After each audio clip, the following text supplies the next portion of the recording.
सुंदरवन जंगल में दिनेश नाम का एक चिड़ा अपनी माँ के साथ रहता था। वह बहुत ही समझदार लड़का था। अपनी माँ के करने से पहले ही वह घर के छोटे मोटे काम खुद ही कर लेता था और जंगल से लकड़ी काट कर लाता और उनको बाजार में बेचकर अपने घर का खर्च चलाता, जिससे दोनों का गुजारा आराम से चल रहा था। दोनों की यही दिनचर्या थी कि सुबह दिनेश उठता, हाथ मुंह धोता, कुएं से पानी लाता, तब तक उसकी माँ उसके लिए रोटी बना देती थी। दिनेश रोटी लेकर जंगल चला जाता और माँ घर के कामों में लग जाती। ऐसे ही दोनों की जिंदगी चल रही थी। कुछ समय बाद दिनेश की माँ बीमार हो जाती है।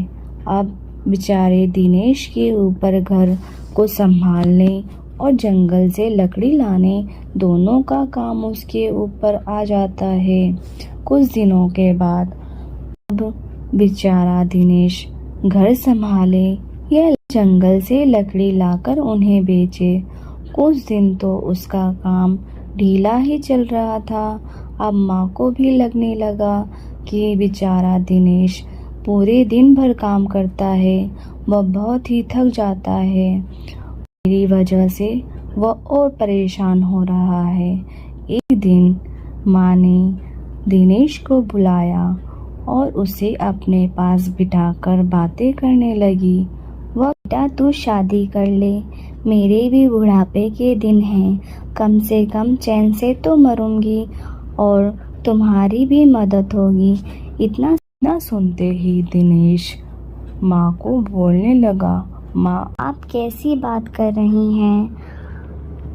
माँ हम लोग बहुत गरीब हैं, मेरे पास कोई भी अच्छी नौकरी नहीं है, ना ही मैं पढ़ा लिखा हूँ और बिना नौकरी वाले लड़के को अपनी लड़की कौन देगा? मैंने कहा तेरी बात तो सच है। पास के गांव में तेरे पिताजी के पुराने मित्र रहते हैं, उनसे बात करती हूँ, तू उनको बुला कर ला।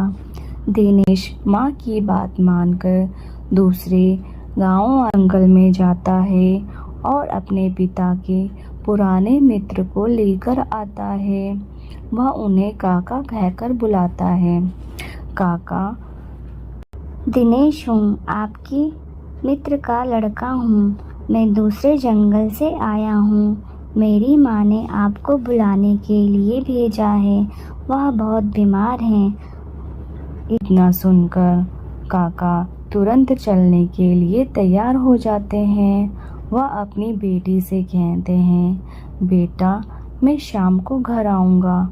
इतना कहकर वह दिनेश के साथ उसके घर की ओर जाने लगते हैं। देर बाद वह घर पहुंच जाते हैं। उसकी माँ को लेटा हुआ देखकर काका कहते हैं, आप कैसी हैं? आप तो बहुत ज़्यादा बीमार हो गई हैं। दिनेश की माँ कहती है, अब तो बुढ़ापा आ गया है तो यही सब चलता रहेगा।